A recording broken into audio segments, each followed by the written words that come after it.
Fala galera que nos acompanha ao vivo aqui no Instagram, boa noite, sejam bem-vindos. Vamos chegando aí, um dia de muita informação, um dia de muita coisa pertinente ao direito penal, ao processo penal, pertinente ao direito constitucional também acontecendo. Peço a vocês desculpa por essa cara de cansado assim, esses olhos cansados. É porque eu sou da opinião que eu prefiro acompanhar ao vivo o que está acontecendo para poder escrever as minhas obras, os meus artigos e preparar as minhas aulas, do que depois ler o que os outros escreveram e ter a percepção que os outros escreveram. Então, eu gosto sempre de ter a percepção das coisas em loco, eu gosto de ver e formar a minha opinião. Então hoje foi um dia que eu passei a tarde, pelo menos, tentando acompanhar o voto dos ministros da segunda turma do STF e fazendo anotações e escrevendo e fazendo gráficos aqui e consultando jurisprudências prévias. Então hoje foi um dia de muito estudo, de muita observação. Então chega a hora dessa, cabeça já está meio pesada, o cara já está meio cansado. Mas claro, como eu sempre digo para os meus alunos, se eu tenho uma oportunidade de vivenciar em loco, fazer minhas interpretações e escrever as minhas aulas essas que eu vou usar daqui a 10, 20 anos, porque daqui a 10, 20 anos a gente vai estar falando sobre o que aconteceu hoje. É muito melhor fazer isso do que ler o que os outros escreveram, né? Então, eu, na medida do possível, eu tentei atualizar vocês ao longo da tarde no meu Twitter, e aí eu dava um print no Twitter e colocava no Instagram para tentar atualizar, mas agora chegou a hora da gente fazer uma análise mais técnica, chegou a hora da gente fazer, pelo menos tentar entender em linhas gerais o que é que foi discutido hoje. Nós temos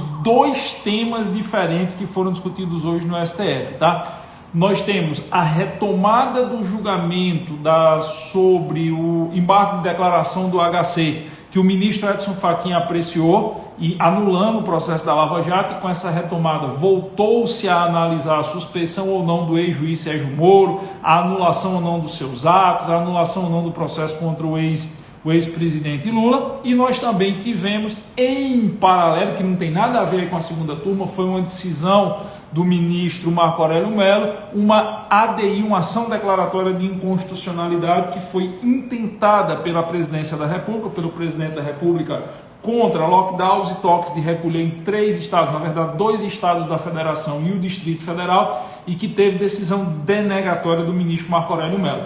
Essa outra aí é mais simples de analisar, é mais fácil de analisar. Então eu vou começar logo pelo que é mais complexo, que foi essa retomada do julgamento na segunda turma do STF. E por que é que esse julgamento foi retomado? Porque o ministro Cássio Nunes, ele pediu vistas ao processo no julgamento passado. Nós fizemos live aqui, tem uns 15 dias isso, eu comentei isso. O ministro Cássio Nunes pediu vistas e hoje ele estava com o voto pronto. E aí, na hora que o ministro Gilmar Mendes soube que o ministro Cássio estava com o voto pronto, pautou o julgamento, e aí o Cássio votou e a Carmen Lúcia também pediu para fazer uma modificação no seu voto. Então vamos tentar entender o que aconteceu, vamos tentar externar. Só que para que eu possa externar aqui para vocês o que aconteceu, eu vou mais uma vez lhe dizer, eu vou emitir minha opinião. Mas eu vou emitir minha opinião jurídica, eu vou emitir minha opinião com base no direito penal, no processo penal e na Constituição Federal de 1988. Eu andei lendo alguns comentários nas minhas redes sociais, na verdade eu andei lendo aqui rapidamente alguns comentários nas redes sociais, e eu não vou mentir para vocês, eu fiquei profundamente preocupado de nós estarmos diante de uma geração de juristas que escolhem um lado, e esse lado nunca é o da lei, da Constituição ou do processo. Escolhem o autor ou ser contra o autor, esquecendo que o direito penal, o processo penal é do fato, tá bom? Então eu vou dar minha opinião baseada no que eu acredito do direito. Se você tiver a fim de escutar minha opinião baseada no que eu acredito do direito, o lugar é aqui. Se você tiver a fim de ouvir a opinião a favor ou contra a pessoa pelo qual você torce ou deixa de torcer, que você gosta ou deixa de gostar, aqui não é o lugar. E eu não vou me furtar a dizer o que eu penso, certo? Eu não vou me furtar. Podem aí achar ruim, podem reclamar, eu não vou furtar. Eu acho que a história não perdoa covardes.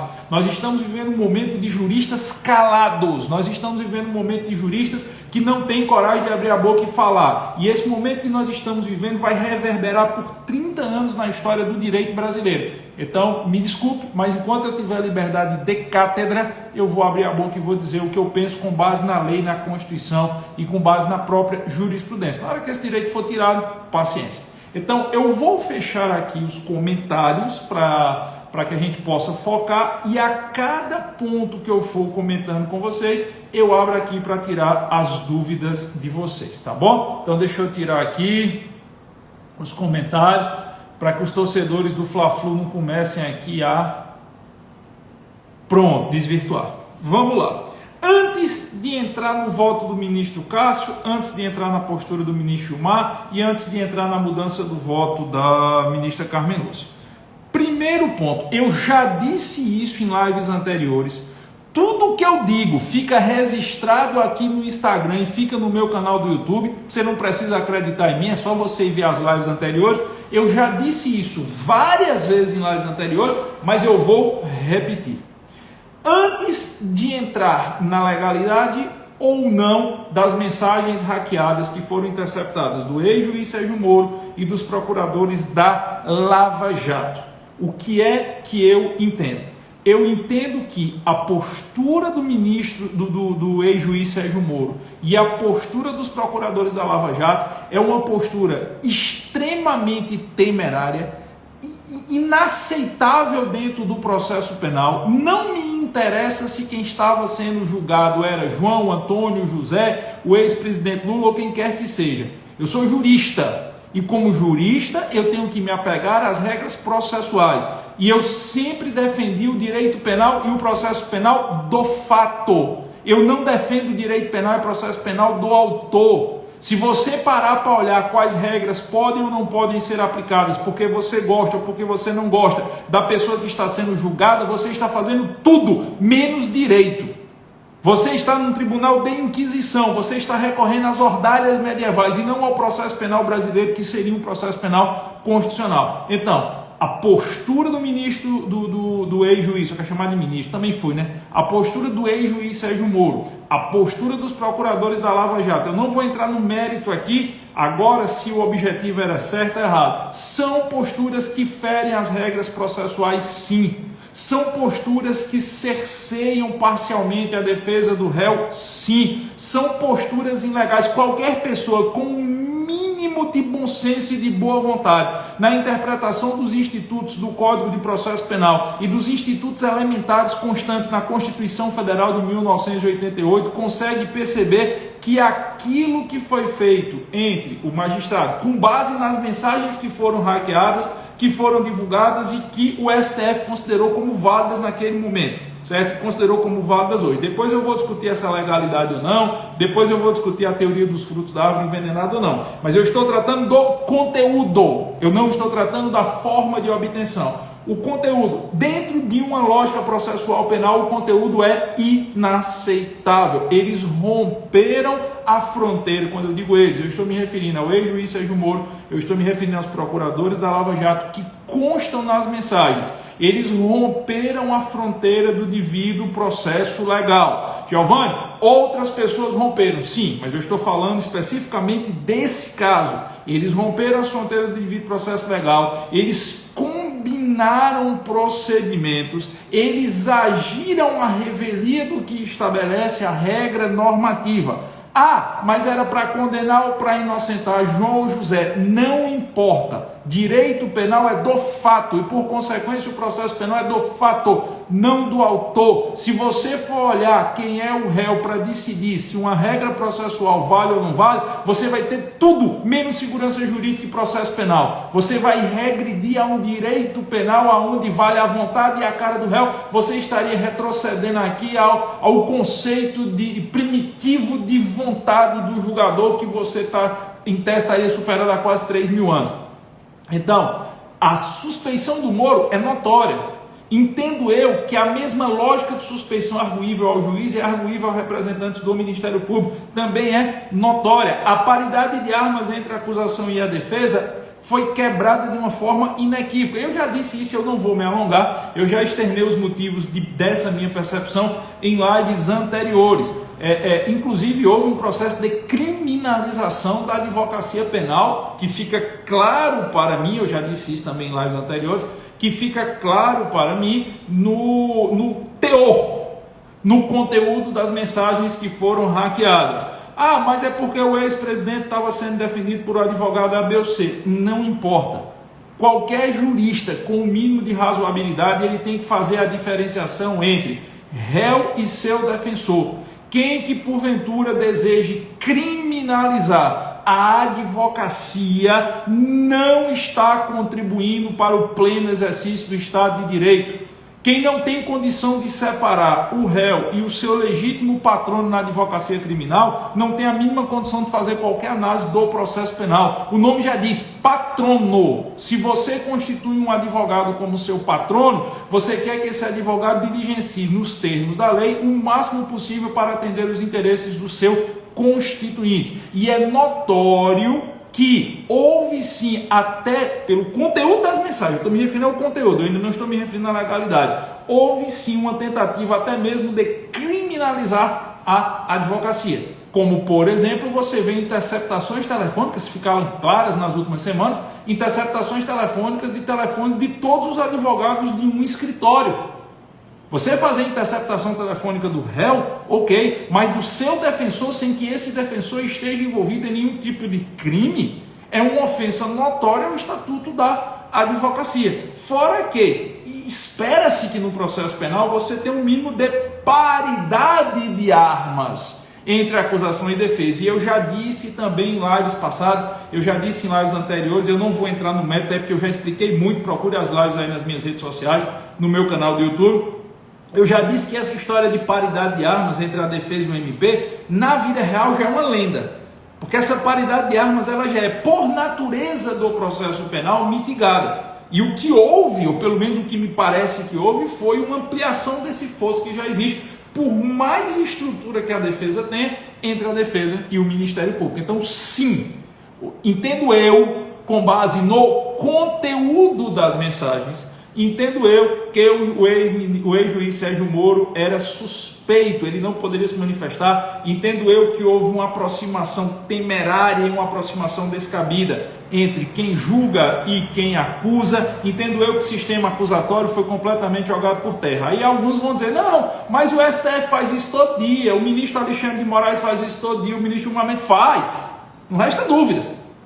Eu não tenho a menor dúvida sobre isso. Eu acho que quem mais joga por terra o sistema acusatório é, obviamente, o STF. Também já me posicionei. Mas eu não estou analisando outros casos. Eu estou analisando o caso de hoje da segunda turma. Então, acho eu que o sistema acusatório foi jogado por terra. Acho eu, sim, que em relação ao conteúdo das mensagens, esse conteúdo justifica as mensagens entre o ex-juiz Sérgio Moro e os procuradores da Lava Jato, principalmente o ex-juiz Sérgio Moro Dallagnol, isso justifica sim a anulação em relação ao conteúdo, a anulação do processo contra o ex-presidente Lula. É isso que eu entendo, é essa a minha posição esta que não é de agora, posição esta que eu já externei, obviamente, nas lives anteriores, não sei se vocês viram. Primeiro ponto. Segundo ponto, a obtenção das mensagens hackeadas foi uma obtenção ilegal? Sim, também já me manifestei sobre isso, também já deixei claro, com a mesma hombridade que eu estou lhe trazendo agora, eu já falei antes. Deixei claro que entendo que a obtenção daquelas mensagens hackeadas foi uma obtenção feita por meios ilícitos.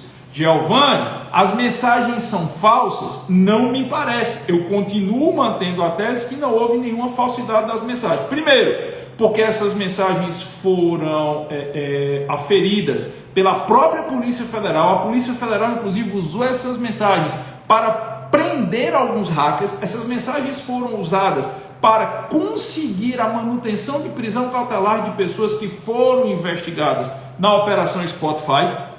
Spotify não, perdão. Spotify é o agregador de música. na operação spoofing da Polícia Federal. Nenhum dos envolvidos questionou, nenhum dos envolvidos, o Sérgio Moro nunca disse que a troca de mensagem não aconteceu, o Dedan Lenael nunca disse que a troca de mensagem aconteceu, tá certo? As mensagens foram aferidas sim, de forma ilícita. O hackeamento dessas comunicações do Telegram caracteriza crime previsto na Lei 9296/96, que é a lei da interceptação telefônica e de dados de telemática. Então, a forma que os hackers conseguiram essas mensagens é uma forma criminosa, é uma forma que ofende a lei. Essas provas foram conseguidas ilicitamente. Mas não me parece que essas provas sejam mentirosas, não me parece que essas provas tenham sido inventadas, ou em outras palavras, para ficar mais claro, eu acredito que as mensagens são autênticas, eu acredito que as mensagens efetivamente existiram e eu acredito que o seu conteúdo não foi alterado, até porque se tivesse sido a Polícia Federal, teria sido a primeira a se manifestar na operação spoofing sobre ela, e se tivessem sido os próprios envolvidos chegariam e diriam que houve alteração. Eu não acredito naquela tese que o ex-juiz Sérgio Moro alegou, dizendo assim, são mensagens que eu não me lembro, de coisas que já passaram. Um negócio importante desse, chefe, você pode esquecer as palavras, mas você não esquece o conteúdo, principalmente agora, principalmente com essa repercussão toda. E em nenhum momento os envolvidos chegaram para dizer que as mensagens tinham sido modificadas. Então, as mensagens foram aferidas de forma ilegal, inclusive com cometimento de crime previsto na Lei 9296/96, que é a lei das interceptações telefônicas. E, em regra, provas ilícitas são inadmissíveis no processo,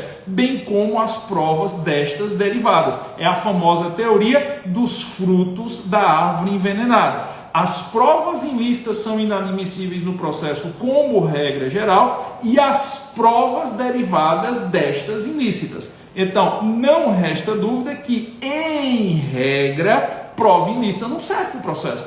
Prova ilícita é imprestável, devendo ser desentranhada. E pela teoria dos frutos da árvore envenenada, as provas destas decorrentes. Só que nós precisamos... Todo mundo sabe que eu sou um crítico do STF. Não é novidade para ninguém, não é surpresa para ninguém saber que eu sou um crítico do STF. Mas é preciso dar a César o que é de César, dar a Deus o que é de Deus. É preciso ser muito verdadeiro em algumas colocações. O Supremo Tribunal Federal, bem antes de qualquer julgamento envolvendo o caso da Operação Lava Jato, o STF já tinha entendimento consolidado de que, mesmo na regra geral, provas ilícitas sendo inadmissíveis no curso do processo, elas poderiam ser arguíveis exclusivamente a pedido da defesa, ou seja, exclusivamente in bona parte, ou seja, na defesa do réu, em benefício do réu, como forma de demonstrar cabalmente a inocência do réu.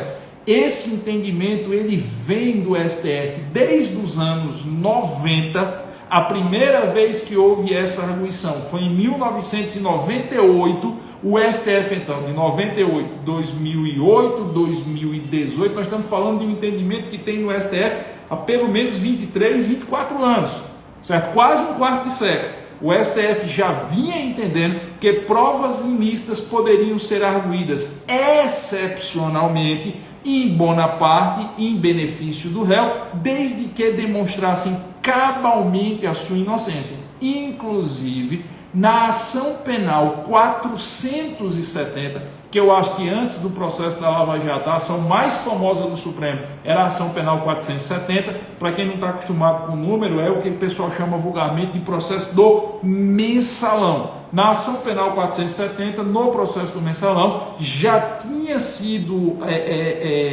ratificado, ou seja, já tinha sido confirmado pelo pleno do STF que provas ilícitas são admissíveis exclusivamente para demonstrar a inocência do réu. Ponto. Segundo ponto. Essas mensagens não demonstram que o réu é inocente. Essas mensagens demonstram um vício insanável de forma. De novo, o entendimento do STF é que que provas ilícitas podiam ser juntadas aos autos exclusivamente para demonstrar que o réu era inocente. Essas mensagens que foram hackeadas, pela minha ótica, com todas as vênias a quem pensa em sentido contrário, e mutatis mutandis, desde que não surja um fato novo e relevante, elas não demonstram que o réu é inocente. Elas demonstram um vício de forma insanável na condução do processo. Porque demonstrar a inocência é provar que o réu nada fez que lhe está sendo imputado. Essas mensagens não fazem referência ao conteúdo do mérito da acusação. Essas mensagens, elas demonstram inequivocamente que todas as regras elementares do processo penal, elas foram subvertidas, gerando um vício irreparável e um prejuízo à defesa passível de anulação do processo. Então, se essas provas tivessem sido obtidas por meios lícitos, não tinha nem o que discutir, era pré-batido e ponta virada. Se essas provas tivessem sido obtidas sem o cometimento de crime, sem a demonstração de nenhuma ilegalidade, elas deixariam claro que o processo tinha que ser anulado. Essa discussão só existe porque você passa a ter você passa a ter uma dialética entre duas situações que são muito particularizadas. Você passa a ter a dialética entre a necessidade de não se admitir provas ilícitas no processo como regra e a necessidade de se reconhecer que houve uma nulidade gritante dentro do processo que só pode ser demonstrado por provas ilícitas. Veja a importância pro direito do momento que nós estamos vivendo. É por isso que eu estou chegando uma hora dessa com essa cara tão cansada. Eu devo ter escrito hoje por baixo umas 50 páginas de anotação. Vocês sabem que eu só sei fazer as coisas escrevendo. No mínimo eu escrevi hoje umas 50, 60 páginas aqui na base do lápis de anotação. Por quê? Porque nós estamos diante de uma das decisões de maiores reflexos nos próximos anos que o direito penal, o processual penal vai ver. Nós temos um conflito entre o que é mais importante é não permitir a arguição de provas ilícitas como regra e deixar que o processo, mesmo eivado de vício insanável, se mantenha, ou arguir provas ilícitas que, mesmo que não demonstrem a inocência do réu, consiga evitar que um processo dessa natureza, que é nulo, que é viciado, não prospere. Esse foi o grande embate entre o ministro Gilmar Mendes e o ministro Cássio, por exemplo. Vou aqui mais uma vez externar minha opinião jurídica, certo? Minha opinião jurídica. E depois eu vou dizer o que é que o STF estabeleceu. Particularmente, eu acho que o Estado, o ente administrativo, que é quem detém o ius puniene, e por mais que queiram dizer que sim ou que não, o Ministério Público é órgão desse Estado, o Estado é sempre mais forte em relação ao réu do que o réu é em relação ao Estado. É por isso que eu sempre digo, o Estado no sentido de ente administrativo, por óbvio, como nos ensina a professora de Pietro. É o que eu sempre digo, essa história de paridade de armas entre acusação e defesa é lenda. O que você vai mensurar é o fosso, é a distância entre acusação e defesa. Em alguns casos a distância é menor, em outros casos a distância é maior, mas o fosso sempre vai existir. Então, no que diz respeito à técnica, eu concordo com o ministro Gilmar Mendes e discordo do ministro Cássio. No que diz respeito à técnica, eu concordo com o ministro Gilmar Mendes, embora eu seja um crítico declarado do Gilmar Mendes. Inclusive, manifestei essa minha crítica nas redes sociais, que é um ponto que eu vou chegar daqui a pouco, tá certo? Eu deixei clara essa minha crítica nas redes sociais hoje, postei inclusive no Instagram, para quem quiser ver, tá lá, 2, 3 postagens para trás, eu não sei quantas foram, porque eu fiz várias postagens hoje. Então, eu acho que nessa dicotomia, nessa dialética, nesse conflito, vamos colocar assim, de ponderação do que é que deve ser mais relevante e menos relevante, do que é que deve ser preservado, do que é que deve ser sacrificado, nós temos o conflito entre arguição de provas ilícitas versus nulidade de um processo eivado de vício insanável. O que é mais importante? É não admitir provas ilícitas e manter o processo eivado de vício, ou admitir essas provas e renegar o processo? Entendo eu que mesmo que seja algo excepcionalíssimo,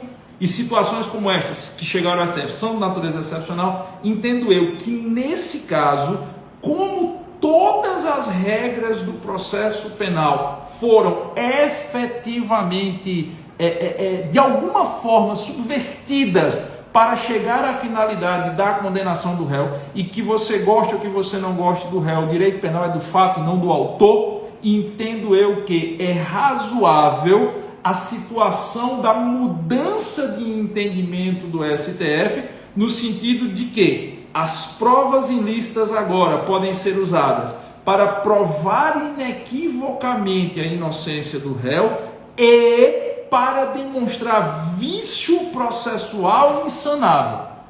E por mais críticas que eu tenha, por mais senão e por mais ressalvas que eu tenha ao ministro Gilmar Mendes, foi isso que ele disse.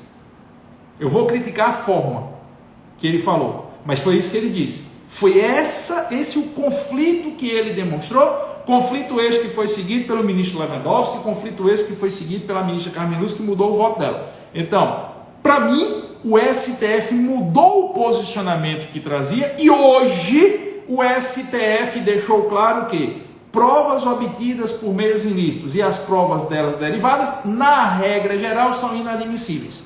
Todavia, se demonstrarem cabalmente a inocência do réu e se demonstrarem inequivocamente vício insanável de forma processual que prejudicou a defesa, essas provas excepcionalmente podem ser arguídas. E eu insisto, eu não estou dizendo em momento nenhum que essas mensagens hackeadas e obtidas por meios ilícitos comprovem a inocência do réu. Mas na minha percepção, elas demonstram cabal e inequivocamente que o processo é eivado de vício insanável e precisa ser anulado. E aí, eu vou pedir uma gentileza a vocês.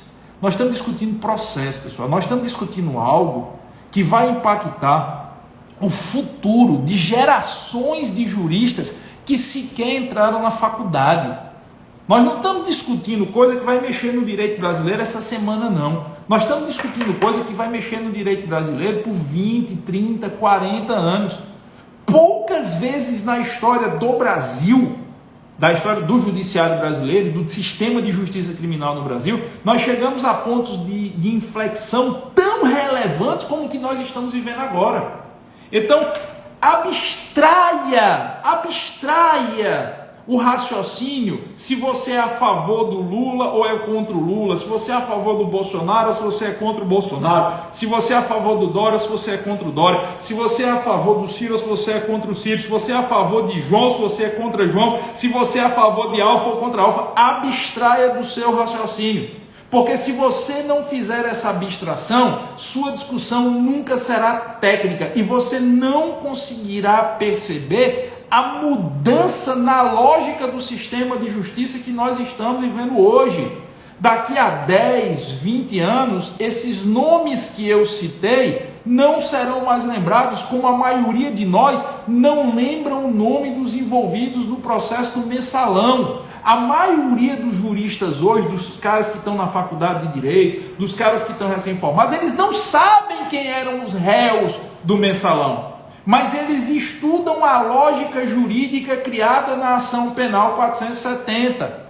Daqui a 10 anos, 20 anos, ninguém vai mais discutir que o acusado era o Lula ou não era o Lula, que o juiz era o Sérgio Moro ou não era o Sérgio Moro, que o Ministério Público Federal estava lá representado pelo Deltão ou não estava representado. A gente vai discutir como é que o sistema de justiça criminal funciona baseado no que foi decidido hoje.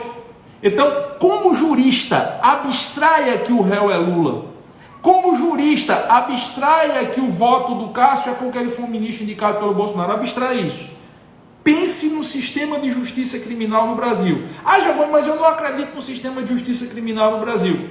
Se eu partir da premissa que não existe não existe sistema de justiça criminal no Brasil, acabou-se. Acabou-se, fuja para as montanhas. Eu não posso partir dessa premissa. Eu já disse e depois eu vou repetir. Eu não acredito que a gente vive uma ordem constitucional. Mas eu acho que a ordem constitucional vai voltar. E quando a ordem constitucional vai voltar, isso de hoje vai ser relevante. Então, dentro desse conflito de bens jurídicos, dentro dessa dicotomia de bens jurídicos, o que a segunda turma do STF disse hoje é que as provas ilícitas que, por regra, são inadmissíveis, bem como as provas ilícitas por derivação, que também, por regra, são inadmissíveis como consequência da teoria dos frutos da árvore envenenada, elas podem excepcionalmente serem aceitas exclusivamente mediante a arguição da defesa, exclusivamente em bona parte em 2 casos: quando demonstrarem cabal e inequivocamente a inocência do réu ou quando demonstrarem cabalmente vício processual de forma de natureza insanável, vício esse que prejudicou inequivocamente a defesa, que é, ao meu sentir, o que aconteceu nesse caso, esse segundo ponto. A defesa foi amplamente prejudicada. A suspeição do magistrado e do representante do Ministério Público Federal gerou uma disparidade inaceitável e gerou uma vinculação prévia da decisão do magistrado. Não se discute se o réu é culpado ou inocente. As provas ilícitas não demonstram isso, mas demonstram um vício insanável. O STF, na segunda turma, firmou esse entendimento, que me parece, se for submetido ao pleno, será um entendimento, porque o Toffoli já disse isso também, outros ministros da primeira turma do STF têm o mesmo entendimento, o Fux também tem esse mesmo entendimento. Então, essa é a posição. E a essa posição eu sou favorável. Com todas as críticas que eu tenho ao ministro Gilmar Mendes, a essa posição eu sou favorável. O voto do ministro Cássio Nunes foi um voto técnico, foi um voto ponderado, mas foi um voto que eu ouso discordar. O voto do ministro Cássio Nunes foi um voto pela forma em detrimento da legalidade do processo. Na minha opinião, com todas as vênias, com todos os respeitos, o voto do ministro Cássio Nunes, se tivesse prosperado, iria ampliar o fosso, embora um voto muito técnico, certo? Iria ampliar o fosso que já existe entre acusação e defesa. A mim parece razoável não se permitir que uma ação penal dotada de vício de forma insanável prospere, ainda que o objetivo seja a justiça. Ainda que quem o tenha feito pensando em fazer justiça, em trazer uma mudança de ares. A justiça não pode ser construída sobre um castelo de areia. A justiça não pode ser construída sobre os cadáveres do devido processo legal, senão ela não será justiça, será mero arremedo. Eu sempre repito essa frase para os meus alunos da pós-graduação do Jus 21. Qualquer pessoa razoável, qualquer jurista razoável, ele deve buscar a justiça. Mas se ele aceita a justiça a qualquer preço, ele está construindo o castelo da justiça sobre os cadáveres do devido processo legal. E se eu aceito que o devido processo legal, nesse caso, não mais seja arguído, porque eu não gosto do réu ou porque eu gosto do réu, lá na frente eu estarei dizendo que o processo penal é uma mera conveniência e não uma regra. E a coisa que eu mais defendo é, obviamente e logicamente, a segurança jurídica. E a segurança jurídica só vem quando as regras são respeitadas, independente de você gostar ou de você não gostar do seu adversário ou da parte ex-adversa no processo. Agora, onde é que eu teço aqui a minha crítica? Eu teço a minha crítica ferozmente à postura, não ao conteúdo. A postura do ministro Gilmar Mendes. O ministro Gilmar Mendes hoje, para acusar um magistrado de suspeição, ele se mostrou um magistrado suspeito. O ministro Gilmar Mendes, eu também postei isso nas minhas redes sociais, ele não se postou como ministro de Suprema Corte, ele se postou como um ferrenho patrono de uma causa. Da mesma forma que eu entendo que o juiz Sérgio Moro é suspeito, eu entendo que o ministro Gilmar Mendes deveria sim ser declarado suspeito, embora eu saiba que ele não vai ser. Ele foi ofensivo, ele tentou intimidar, e a leitura que eu faço é que a ministra Carmen Lúcia, ela proferiu o voto dela notoriamente constrangida, coagida não, o termo não é coagido, corrijo-me em público, o termo é constrangido.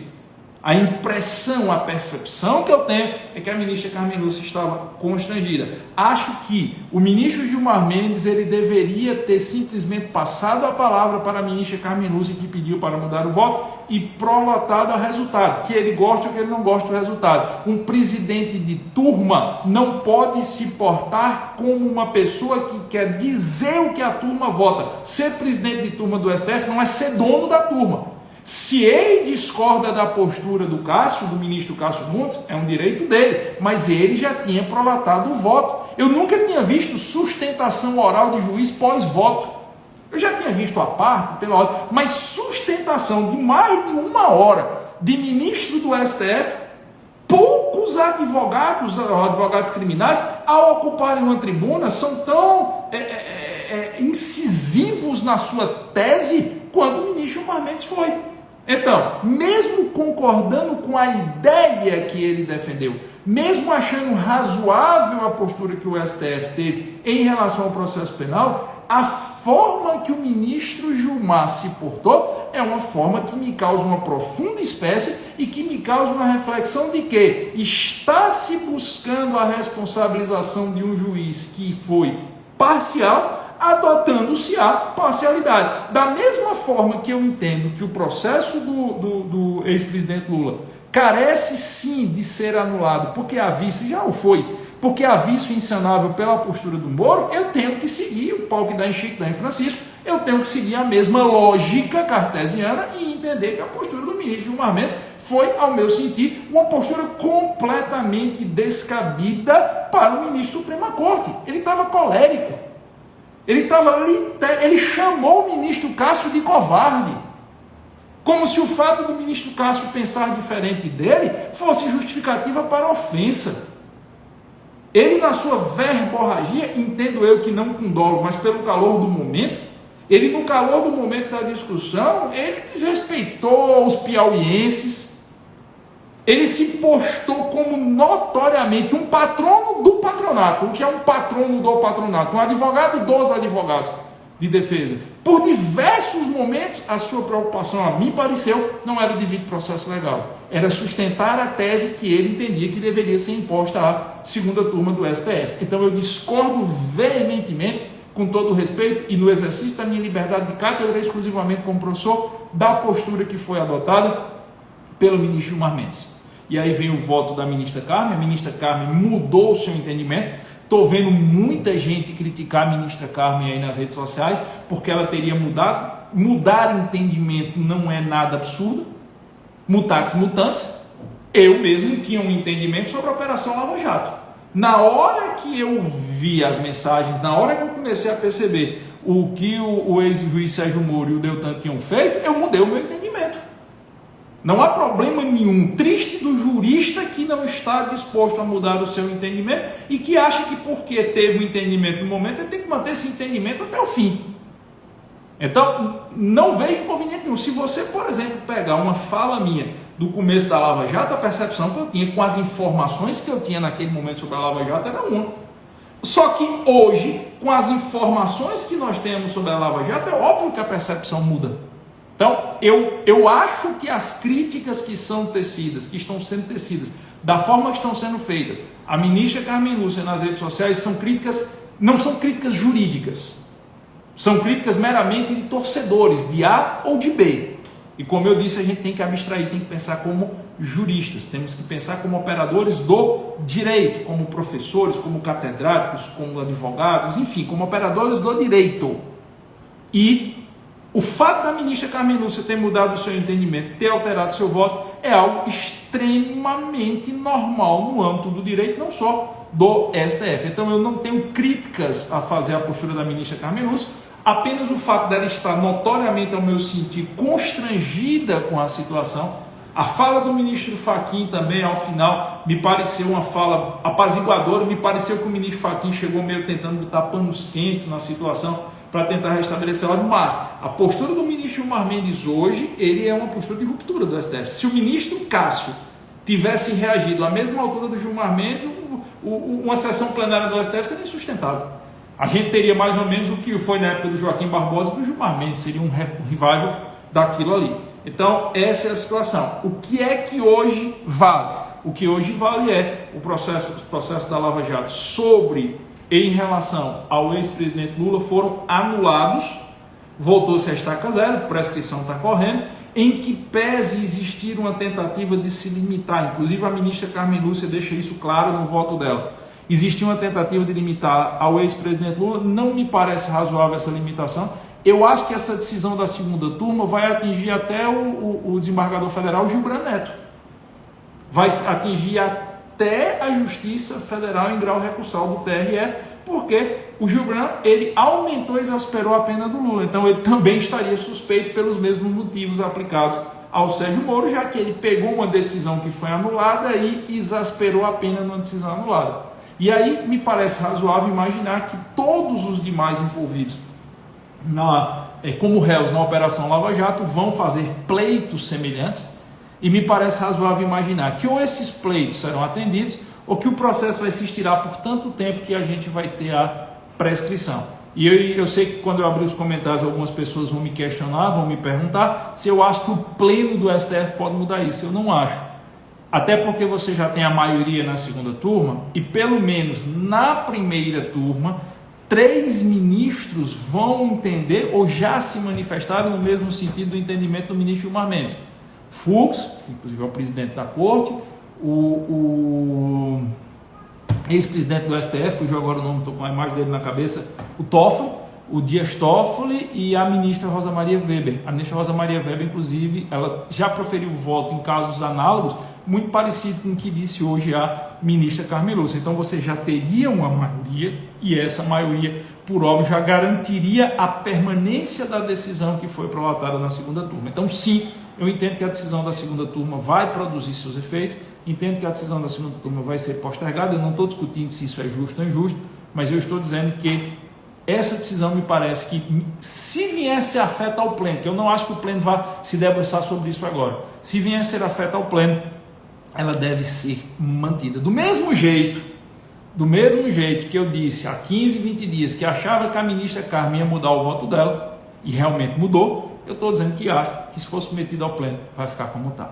Essa é a primeira parte. Eu vou abrir aqui para as perguntas de vocês, perguntas jurídicas, e depois a gente fala do ministro Marco Aurélio. Deixa eu ver o que é que vocês têm para dizer aí.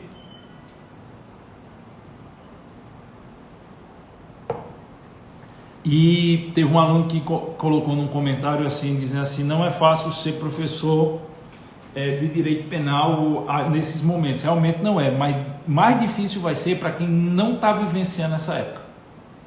Os professores que vão ter que aprender isso pela leitura de livros vão ter uma dificuldade enorme de explicar aos seus alunos.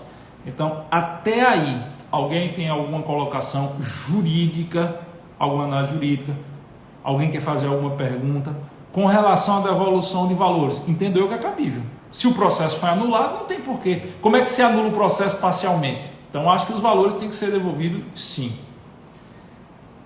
Não acredito que o Moro sofra nenhuma penalidade. A fala da Carmen Lúcia, a fala do Fachin deixam isso bem claro. A Carmen Lúcia, inclusive, disse que entende pela não aplicação de multa ao ex-juiz Sérgio Moro. Então, não acho que eles sejam punidos não, nesse sentido, não. Beleza? Acho que não. A Márcia está perguntando, eu acho que não. Certo? Então, não acredito que o Moro sofrerá penalmente, não acredito nada disso. Eu acredito que os valores pagos, em tese, devem ser devolvidos, e o dinheiro que está bloqueado do ex-presidente Lula, se não me engano, são 16 milhões de reais que o Sérgio Moro bloqueou, tem que ser desbloqueado. Se o processo é nulo, se votou a estaca zero, nem ação penal tem, não tem por que manter as verbas bloqueadas, certo?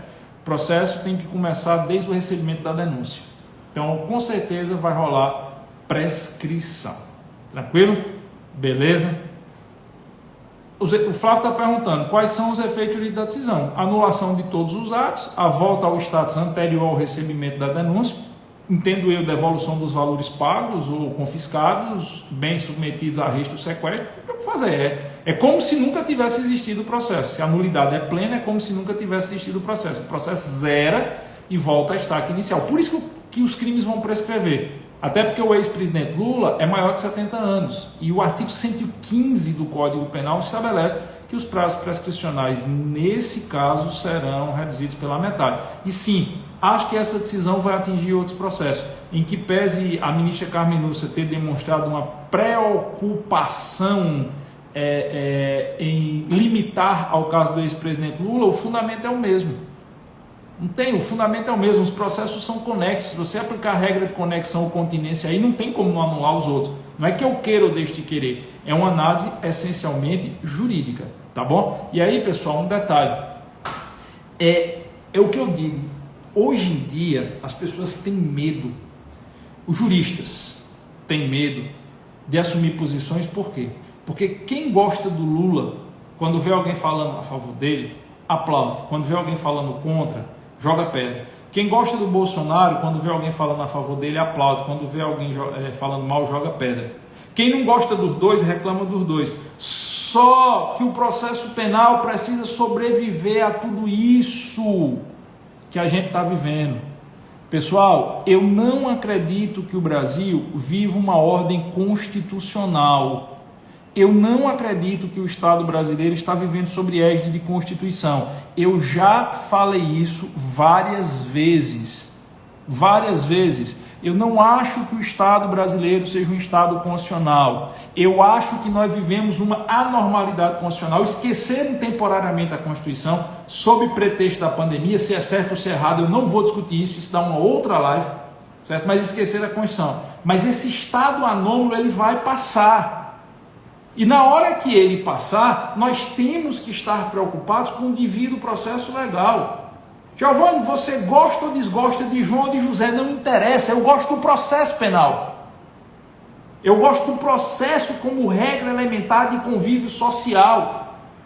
Eu gosto de previsibilidade jurídica. Não é nem que eu gosto, eu acho que é o que todo operador do direito deve ter. Então, se você é jurista, não seja torcedor. Se você quer defender a ideia a favor ou contra qualquer coisa, não faça como jurista. Todas as vezes que eu quero dar uma opinião pessoal, eu nunca dou no meu Instagram. Eu tenho um perfil só para isso. Eu faço no Twitter. Mas quando eu me porto como professor, eu tenho que pensar como jurista. Então eu dou esse conselho para vocês. Abstraia as partes. O direito penal é do fato e não do autor. O processo penal que nós temos é do fato e não do autor. Da mesma forma que eu digo que concordo com o conteúdo do Gilmar, eu discordo da postura dele. E assumir esse tipo de posição não é fácil, porque na hora que eu falo aqui bem do Gilmar, eu levo pedrada de um lado, na hora que eu falo mal do Gilmar, eu levo pedrada do outro. Mas infelizmente, em momentos tão esdrúxulos como o que nós estamos vivendo, nós precisamos ter coragem, nós precisamos nos posicionar. Eu venho dizendo isso há um ano. Cadê os juristas garantistas desse país? Por que é que eles estão calados? Vamos trazer e vamos mostrar o que se pensa. Se você pensa de forma diferente do que eu penso, diga, mas se posicione. Mostre que o universo jurídico brasileiro não está silenciado, não está com medo. Mostre que você não vai fazer coro àqueles que simplesmente preferem silenciar e deixar a onda passar. A história não perdoa covardes. Então, por mais difícil que seja esse tipo de análise, e não é fácil, por mais difícil que seja esse tipo de análise, ela é uma análise necessária. Eu não posso aqui ter passado 25 anos da minha vida pedindo a vocês que confiassem no meu trabalho e no momento que o meu objeto de trabalho, que é o direito penal, o processo penal e as normas constitucionais mais são abalados e vilipendiados, eu calar a boca para vender livro. Eu calar a boca para ser bonzinho com todo mundo. Eu ficar calado e me furtar e emitir opinião. Porque quando isso passar, e isso vai passar, eu não terei moral nem honra para pedir a você que volte a confiar em mim. A honra é submetida à prova nos momentos de combate. Nos momentos de paz todo mundo é honrado e corajoso. Nos momentos de luta é que você vê efetivamente quem tinha honra da boca para fora ou da boca para dentro. E quem tinha coragem nas palavras ou nos atos. Então, nós estamos vivendo um momento anômalo e esdrúxulo. Mas se você nasceu para ser jurista, se você é jurista, não tema. Esse momento anômalo e esdrúxulo só aconteceu pelo silêncio de quem deveria ter falado desde o primeiro instante, mas preferiu ficar calado para não se dispor com A ou com B. Se você tem medo de se dispor com A ou B, você serve para tudo, menos para ser jurista. E o que é pior, eu ainda vejo, tem gente que chega na minha rede social, eu não concordei, vou parar de seguir. Pare. Vou fazer o quê? Por medo de perder você como meu seguidor, eu vou deixar de dizer o que eu acredito? Então é porque eu não acredito, né? Esse é o primeiro ponto. Alguma dúvida até aí? Para a gente passar para o segundo ponto, eu vou fechar os comentários. Cabe recurso ao pleno? Sim, isso será submetido ao pleno, mas eu já antecipei Herbert Mendes, que acho que o pleno não vai mudar. Tranquilo? Vamos lá, vamos para o próximo ponto. E só uma dica, tá? Se você, assim, tem gente que vem nas redes sociais esculhambar comigo, eu já recebi ameaça de morte hoje, depois das postagens, o povo vem no dizer, bicho, paciência. Eu não queria estar vivendo esse momento onde nós não estamos submetidos a uma ordem constitucional. Eu queria que a gente vivesse em paz, eu queria que não tivesse pandemia, eu queria que Nosso Senhor mandasse um jeito aí de aplacar a dor de quase 300 mil famílias que perderam entes queridos. Eu queria que essa putaria que a gente vive passe, mas o mundo não é do jeito que eu quero. E se o mundo não é do jeito que eu quero, eu tenho que estar pronto para enfrentar o mundo. E nós estamos vivendo uma guerra. Nós estamos vivendo a guerra da nossa geração. A guerra da doença, a guerra da economia, a guerra do direito da nossa geração. Eu não sou médico, eu não sou economista, eu sou jurista. Então eu não vou me furtar a guerra da minha geração. Beleza? Tranquilo? Bom, vamos à segunda parte da live. A decisão, depois eu abro de novo. A decisão do ministro Marco Aurélio Mello. O presidente da República intentou um ADI no STF contra lockdowns e toques de recolher decretados por 2 governadores de estado mais o governador do Distrito Federal, São Paulo, Rio Grande do Sul e o DF, o Dória, o Eduardo e o Ibanez. E foi para a mão do Marco Aurélio Mello, que é o relator, que é o juiz prevento do caso no STF. Já disse e vou repetir, não é mistério para ninguém. Eu acho que os governadores estão aloprando com a Constituição.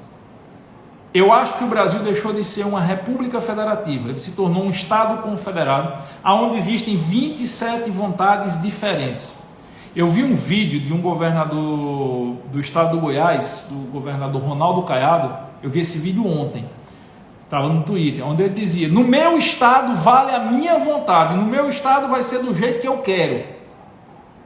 Então, declarações como estas já me deixam claro que nós não vivemos uma ordem constitucional. Quando eu vejo o prefeito decretando toque de recolher e dizendo que você não pode comprar combustível, você não pode comprar pilha no supermercado, quando eu vejo um prefeito de BH, como foi agora, dizendo que no domingo nem supermercado mais vai abrir na cidade, sob pretexto de combate à pandemia, quando eu vejo guardas municipais sendo usados como guardas pretorianos, quando eu vejo pais de família em desespero porque não podem abrir o seu comércio, não podem se deslocar, eu chego à conclusão que os direitos fundamentais eles foram vilipendiados e que eles não são direitos, são mera carta de intenções. Eles já foram e voltarão a ser, eu tenho muita esperança disso, mas hoje eles não são nada. Hoje a Constituição, no seu artigo 5º, ela não, na verdade a Constituição como regra, ela só vale se quem está exercendo a força tiver interesse. A Constituição para respaldar governadores, prefeitos existe, para respaldar o cidadão não existe. Então não é uma Constituição, não é uma lei máxima, é uma carta de intenções que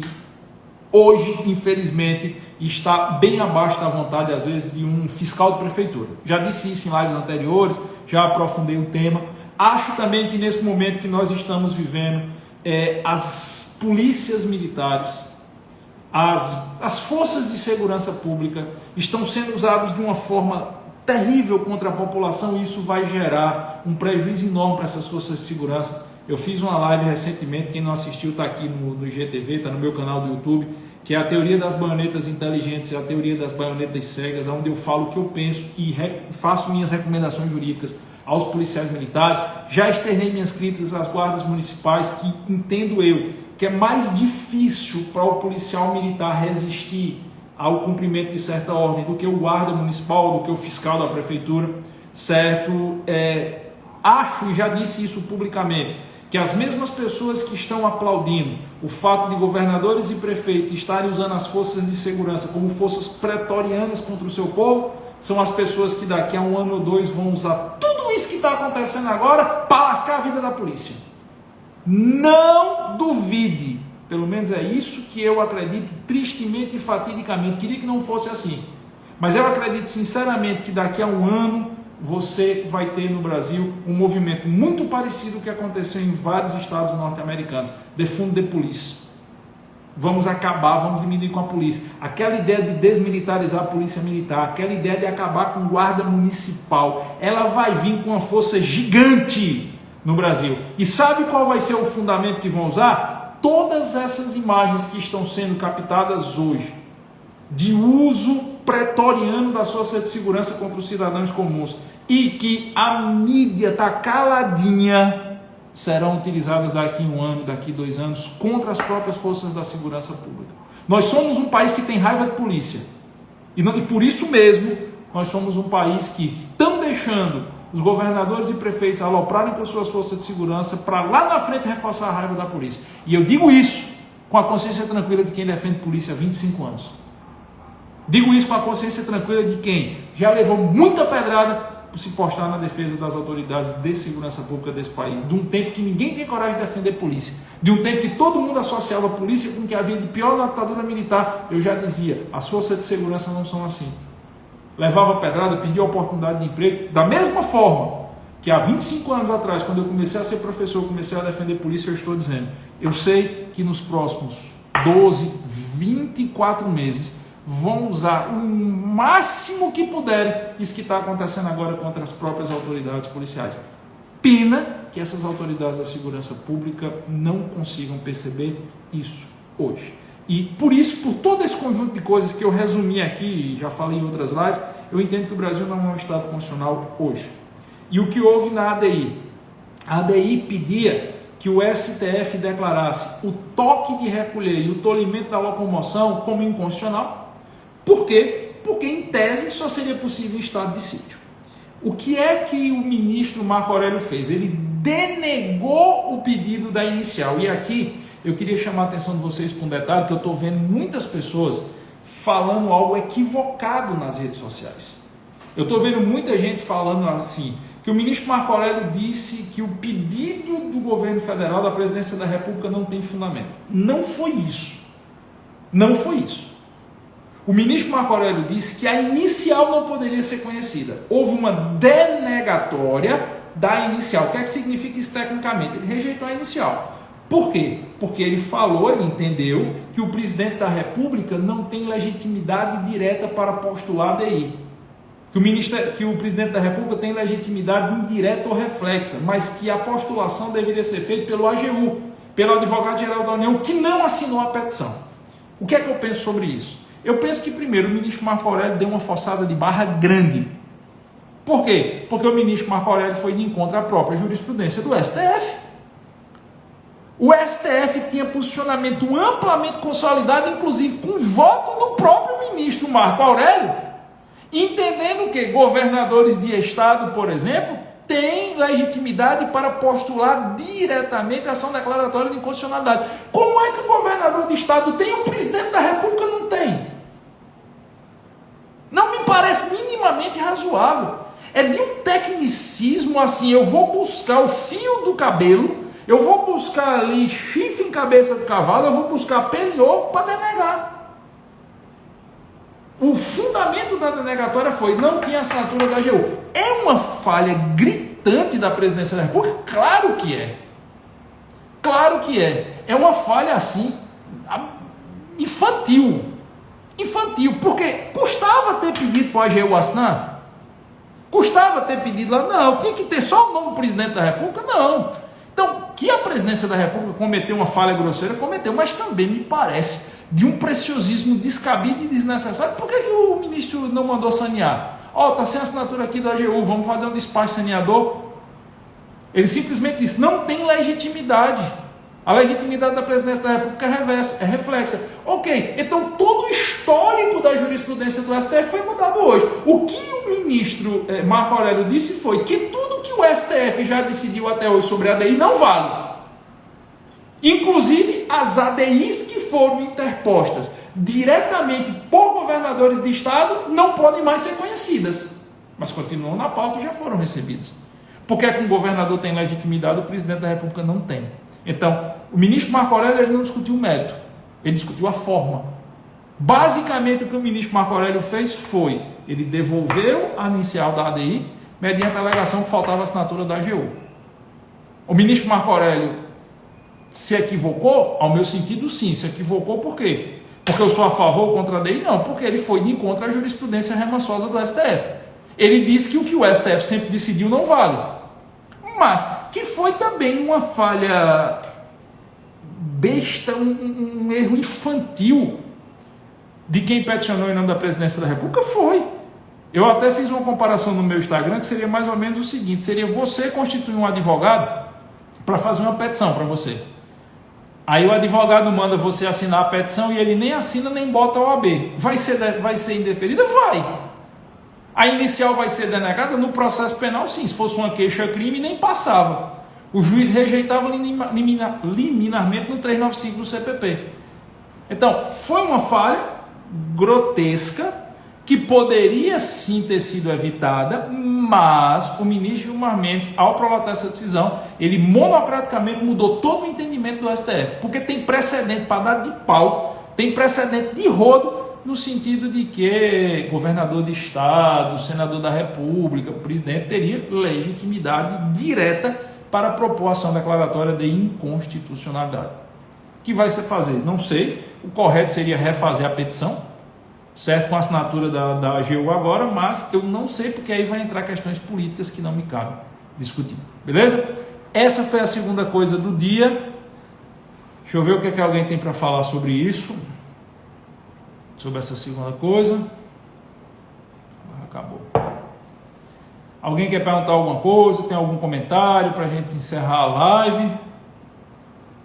Acho que não, né? A reabrir os comentários. O Elvésio está dizendo, deixa a live salva. Eu vou deixar e vou subir no meu canal do YouTube. A Kalina Gonçalves, obrigada. Júlia Santana, valeu, Júlia, muito obrigado. Está dizendo que é só distribuir novamente a peça. Entendo eu que tecnicamente sim, mas eu não sei se politicamente é isso que vai acontecer, mas não me cabe discutir. Valeu, Ronaldo Silva, live top, Xlene, live top. Bom, galera, como eu disse a vocês, obrigado. Como eu disse a vocês, não é fácil assumir posturas em rede social. Se você for lá nas minhas postagens anteriores, tem gente que está criticando minha postura da live antes de ver a live. Foi uma das coisas que mais me impressionou hoje. Procure lá, procure no anúncio que eu fiz da live.